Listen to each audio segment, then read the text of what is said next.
whose intention is to make Jews feel doubly bad. There are many ways denial sets out to do this, the most common being to deploy the logic of retrospective guilt. You will be familiar with the strategy.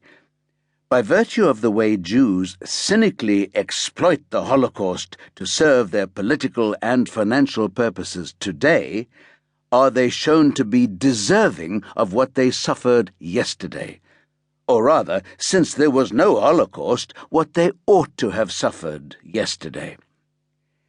Interesting how every denial of the Holocaust throws the shadow of a Holocaust that should have been.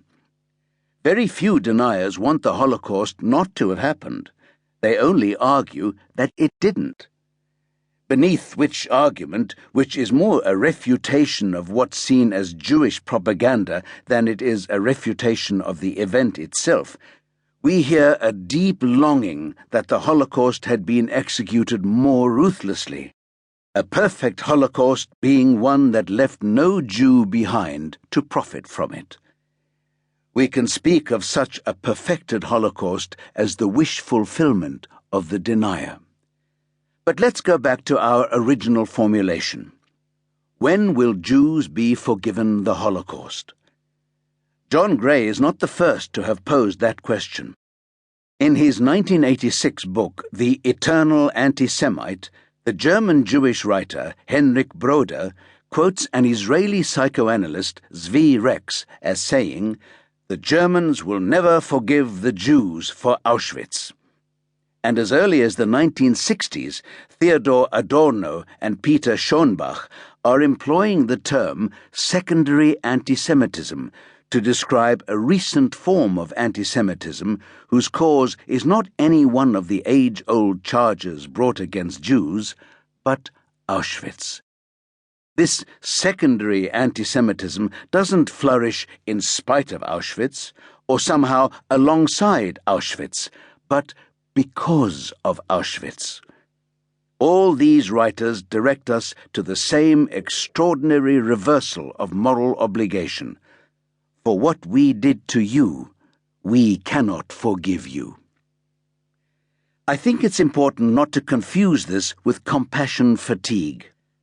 I recall traveling with a young German taxi driver back from Dachau to Munich some years ago.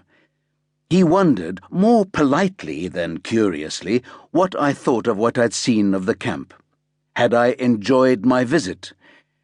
Enjoyment is not exactly the word I'd use, I said, but I was more interested in hearing whether he'd been inside Dachau, and if so, what he thought of what he'd seen. He'd been many times with his school, he told me. Too many times. He was, since I asked, getting a bit bored with it all now. He said it in a matter-of-fact way, assuming I'd understand.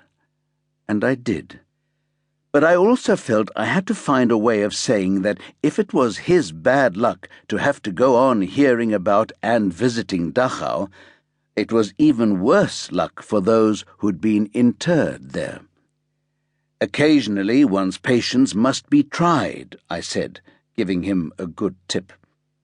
Of some events there can be no hearing too much. The ancient mariner in Coleridge's great poem of obsession must tell the wedding guest his tale over and over and over again. And if that means the guest misses the wedding party, well, life isn't all fun. It's frequently argued that this insistence on telling the story is self-defeating, that eventually it will weary even listeners more sympathetic than my Munich taxi driver. We are to learn from the boy who cried wolf. Cry it too often, and at last no one will come to our assistance. But what if we aren't crying wolf? What if we aren't telling lies or exaggerating even a little? And anyway, who came to our assistance the last time? On occasions when I have addressed the subject of anti-Semitism, and if you address it once, you are accused of addressing it all the time, people have written to me insisting that while they don't have an anti-Semitic bone in their bodies, if I don't shut up about it, I am in danger of turning them into